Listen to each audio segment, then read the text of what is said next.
আগামীকাল শীতলাষ্টমী, তার সাথে সাথে কালা অষ্টমী। মা শীতলা হচ্ছেন সুস্থতা আরোগ্য লাভের দেবী।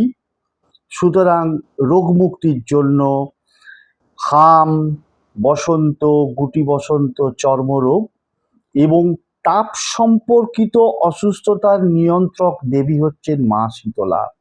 সুতরাং মা শীতলার আশীর্বাদ পেতে মা শীতলার অত্যন্ত শক্তিশালী মন্ত্র আগামীকাল শুদ্ধভাবে শুদ্ধ বস্ত্রে পূর্ব দিকে অথবা উত্তর দিকে মুখ করে স্ক্রিনে যে মন্ত্রটা দেখাচ্ছে ওং হ্রিং শ্রিং শীতলা ওই নম, এই মন্ত্রটাকে তোমরা ৫১ বার জপ করো।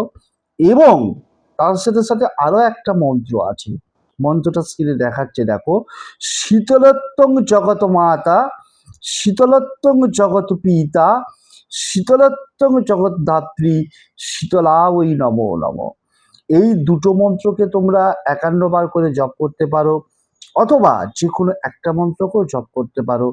দেখবে মা শীতলার আশীর্বাদে তোমাদের পারিবারিক সুখ শান্তি বজায় থাকবে, পরিবারের প্রত্যেকটি সদস্য নিরোগ হবে, তাদের যে ফাঁড়া সেই ফাঁড়া থেকে নিজেদেরকে রক্ষা করতে পারবে, এবং যে কোনো ধরনের দীর্ঘকালীন রোগে যদি অসুস্থ হয়ে থাকে সেটা থেকেও মুক্তি লাভ ঘটবে।